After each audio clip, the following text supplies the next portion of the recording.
Hormuz প্রণালী নিয়ে চলমান উত্তেজনার মধ্যেই ইরানের সঙ্গে আলোচনার চেষ্টা চালিয়ে যাচ্ছে আমেরিকা। ইরানের সঙ্গে এই আলোচনার বিষয়ে বেশ আশাবাদী খোদ মার্কিন প্রেসিডেন্ট ডোনাল্ড ট্রাম্প। তবে নানা কারণে এই দুই চিরপ্রতিদ্বন্দ্বীর সম্ভাব্য আলোচনা বারবার ভেস্তে যাচ্ছে। এর মধ্যেই ইরান ও আমেরিকার চলমান আলোচনাকে কেন্দ্র করে নতুন করে রাজনৈতিক উত্তেজনা তৈরি হয়েছে। ইরানের অভ্যন্তরীণ রাজনীতিতে এক শক্তিশালী অতি কট্টরপন্থী গোষ্ঠীর আকস্মিক উত্থান আমেরিকার সঙ্গে চলমান শান্তি আলোচনাকে চরম অনিশ্চয়তার মুখে ঠেলে দিয়েছে। জিভিএ পায়দারি নামে পরিচিত এই গোষ্ঠী বর্তমানে তেহরানের ক্ষমতা কাঠামোয় সুপার রেভলিউশনারি হিসেবে আবির্ভূত হয়েছে। এই গোষ্ঠী ওয়াশিংটনের সঙ্গে যে কোনো ধরনের চুক্তির তীব্র বিরোধী।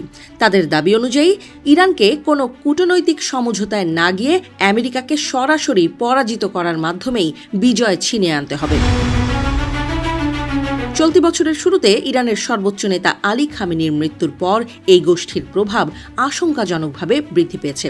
যদিও ইরানের বর্তমান নেতৃত্ব আলোচনার মাধ্যমে আন্তর্জাতিক অবরোধ তুলে নেয়ার চেষ্টা করছে, কিন্তু এই গোষ্ঠী আমেরিকার সঙ্গে ইরানের প্রধান আলোচক মোহাম্মদ বাঘের গালিবাফকে কাপুরুষ বলে অভিহিত করেছে। এমনকি গালিবাফের বিরুদ্ধে ইরান সরকারের ঘোষিত সীমা লঙ্ঘনের অভিযোগ এনেছে। এই কট্টর গোষ্ঠীটির নিজস্ব গণমাধ্যম রাজা নিউজের দাবি, ইরানি নেতাদের হত্যা করা মার্কিন কর্মকর্তাদের সঙ্গে হাত মেলানো একটি চরম কৌশলগত ভুল, আর তাই আমেরিকার সঙ্গে যে কোনো ধরনের আলোচনার তীব্র বিরোধিতা করছে তারা। ইরানের রক্ষণশীল রাজনৈতিক কাঠামোর মধ্যেও এই গোষ্ঠীটির প্রভাব অত্যন্ত সুদূরপ্রসারী। এই গোষ্ঠী ধর্মীয় প্রতিষ্ঠান ও রাষ্ট্রীয় গণমাধ্যমে গভীর নিয়ন্ত্রণ বজায় রাখে। 2021 সালে নির্বাচনে গোষ্ঠীটির অন্যতম শীর্ষ নেতা সাইদ জলিলির বিপুল ভোট পান।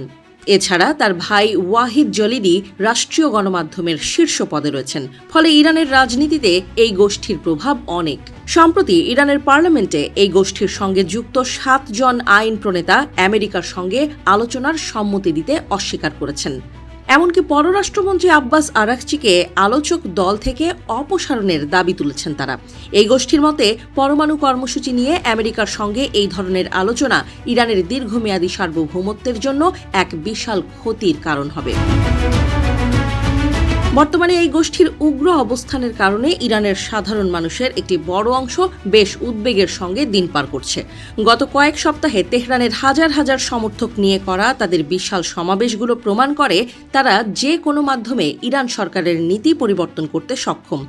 রাজনৈতিক বিশ্লেষকদের মতে ইরানের এই গোষ্ঠী আমেরিকার সঙ্গে চুক্তি না করতে ইরান সরকারের ওপর প্রচণ্ড চাপ সৃষ্টি করছে। এতে করে আমেরিকা ও ইরানের মধ্যকার পরমাণু আলোচনা আবারও ভেস্তে যেতে পারে বলে আশঙ্কা করছেন তারা।